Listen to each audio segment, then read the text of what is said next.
Lukas, 5 kabanata. Minsan, habang nakatayo si Jesus sa tabi ng lawa ng Genesaret, nagsiksikan ang napakaraming tao sa paglapit sa kanya upang makinig ng salita ng Diyos. May nakita siyang 2 bangka sa baybayin. Nililinisan ng mga mangingisda ang kanilang mga lambat at wala sila sa kanilang mga bangka. Sumakay siya sa isa sa mga ito na pag-aari ni Simon. Hiniling niya rito na ilayo ng kaunti ang bangka mula sa baybayin. Naupo siya sa bangka at nangaral sa mga tao. Pagkatapos niyang mangaral, sinabi niya kay Simon, "Pumalaot kayo at ihulog ang mga lambat upang manghuli."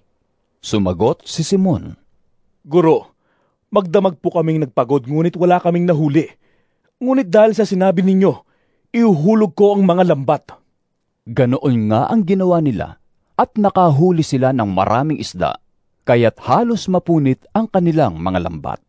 Kinawayan nila ang kanilang mga kasamahang nasa kabilang bangka upang magpatulong.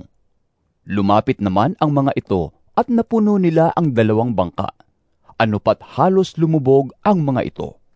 Nang makita iyon ni Simon Pedro, siya'y lumuhod sa harap ni Jesus at sinabi, "Lumayo kayo sa akin, Panginoon, sapagkat ako'y isang makasalanan."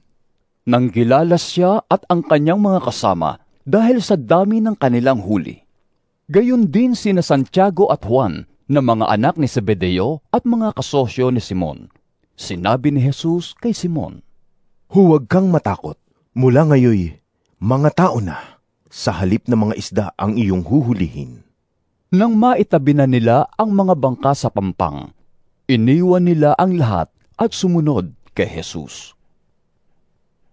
Nang si Jesus ay nasa isang bayan, nakita siya ng isang lalaking ketongin. Nagpatira pa ito at nakiusap. "Panginoon, kung nais po ninyo, ako inyong mapapagaling at magagawang malinis." Hinawakan siya ni Jesus at sinabi, "Nais ko, gumaling ka at luminis." At noon di nawala ang kanyang ketong. Pinagbilinan siya ni Jesus. "Huwag mong sasabihin ito kanino man. Sa halip ay pumunta ka sa pari at magpasuri sa kanya. Pagkatapos, mag-alay ka ng handog ayon sa iniuutos ni Moises bilang patotoo sa mga tao na ikaw nga'y magaling na." Ngunit lalo pang kumalat ang balita tungkol kay Jesus, kaya't dumaragsa ang napakaraming tao upang makinig sa kanya at mapagaling sa kanilang mga sakit. Ngunit si Jesus naman ay pumupunta sa mga ilang na lugar upang manalangin. Minsan, habang si Jesus ay nagtuturo, may mga Pariseo at mga tagapagturo ng kautusan na nakaupo doon. Sila'y galing sa bawat bayan ng Galilea at Judea.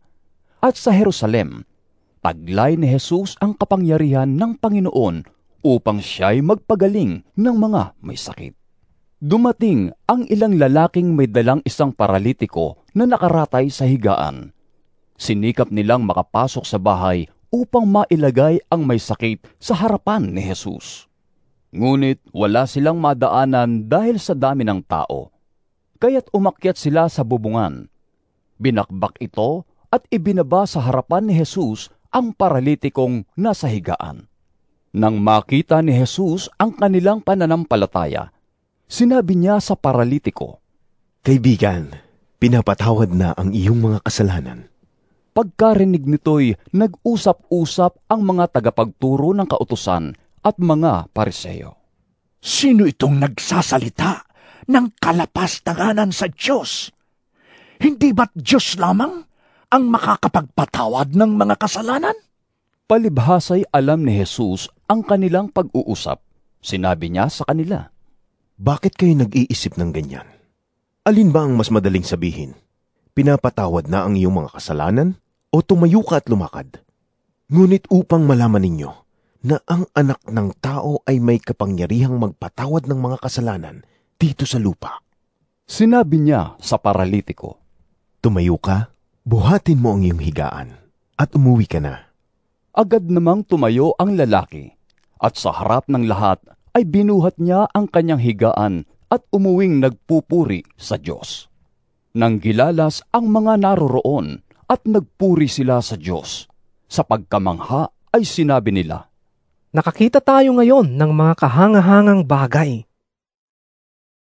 Pagkatapos nito'y lumabas si Jesus at nakita niya si Levi, isang maniningil ng buwis na nakaupo sa tanggapan ng buwis. Sinabi sa kanya ni Jesus, Sumunod ka sa akin. Tumayo nga si Levi, iniwan ang lahat at sumunod kay Jesus. Si Jesus ay hinandugan ni Levi ng isang malaking handaan sa kanyang bahay. Kasalo niya roon ang maraming maniningil ng buwis at iba pang mga tao. Kaya't nagbulong-bulungan ang mga Pariseo at ang mga kasamahan nilang tagapagturo ng kautusan. Sinabi nila sa mga alagad ni Jesus, Bakit kayo kumakain at umiinom na kasalo ng mga maniningil ng buwis at ng mga makasalanan? Sinagot sila ni Jesus, Hindi nangangailangan ng manggagamot ang walang sakit, kundi ang may sakit. Hindi ako naparito upang tawagin ang mga matuwid, kundi ang mga makasalanan upang sila'y magsisi. May ilan namang nagsabi kay Jesus ng ganito, Ang mga alagad ni Juan ay malimit mag-ayuno at manalangin, gayon din ang mga alagad ng mga Pariseo. Subalit, ang mga alagad mo'y patuloy sa pagkain at pag-inom.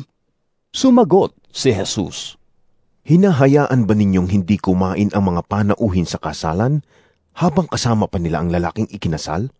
Di ba hindi? Darating ang araw na kukunin sa kanila ang lalaking ikinasal at saka sila mag-aayuno. Sinabi rin niya sa kanila ang isang talinghaga.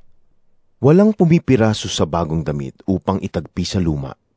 Kapag ganoon ang ginawa, masasayang ang bagong damit at ang tagping mula rito ay hindi naman babagay sa damit na luma. Wala ring naglalagay ng bagong alak sa lumang sisidlang balat. Kapag ganoon ang ginawa, papuputukin ng bagong alak ang lumang sisidlan, matatapon ang alak at masisira ang sisidlan. Sa bagong sisidlang balat, dapat ilagay ang bagong alak. Kapag nakainom ka na ng lumang alak, hindi mo nagugustuhing uminom ng bagong alak. Ang sasabihin mo, mas masarap ang lumang alak.